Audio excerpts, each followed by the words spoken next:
اللہ جزائے خیر جمعیت علماء ہند وہ قیام مدارس کے لیے، قیام مکاتب کے لیے ایک کوشش فکر کر رہی ہے.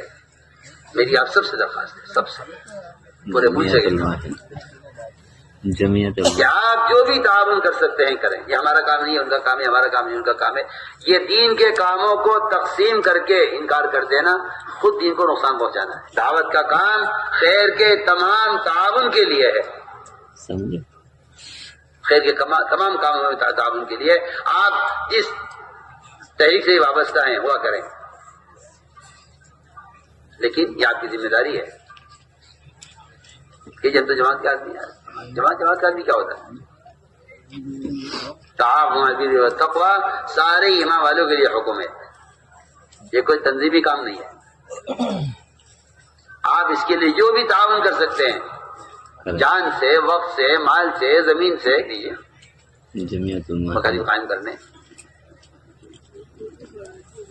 اگر آپ یہ کہتے ہیں کہ نہیں جی اس کو حکومت دیکھے گی، تو میں تو آپ سے صاف کھل کر آپ سب سے کہتا ہوں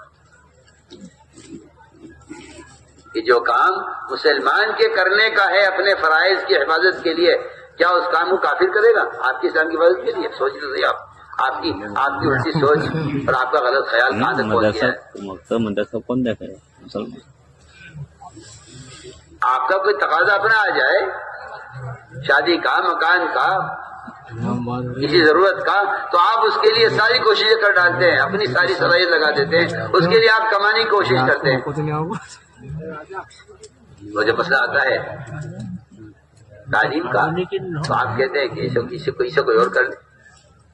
نہیں میرے دوستوں، میری آپ سے درخواست ہے پورا مجمع اس کا عزم کرے کہ انشاءاللہ ہم سے جو ہو سکے گا اپنی جان سے، مال سے، وقت سے، زمین سے، جائیداد سے، جو کچھ ہمارے پاس ہے ہم اس کو مدارس اور مکاتب کے قیام پر صرف کریں گے.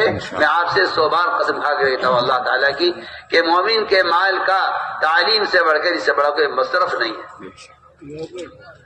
اس لیے کہ امت کی ارتداد کا اور امت کی بے دینی کا جو بنیادی سبب وہ جہل اور دین سے ناواقفیت ہے.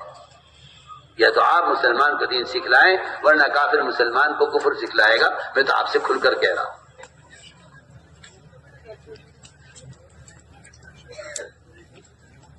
اس لیے کسی کام سے کہ تعاون سے ہاتھ روک لینا یہ کہہ کر یہ ہماری تحریک نہیں ہے، آپ کی تحریک ہے، کوئی تحریک نہیں ہے.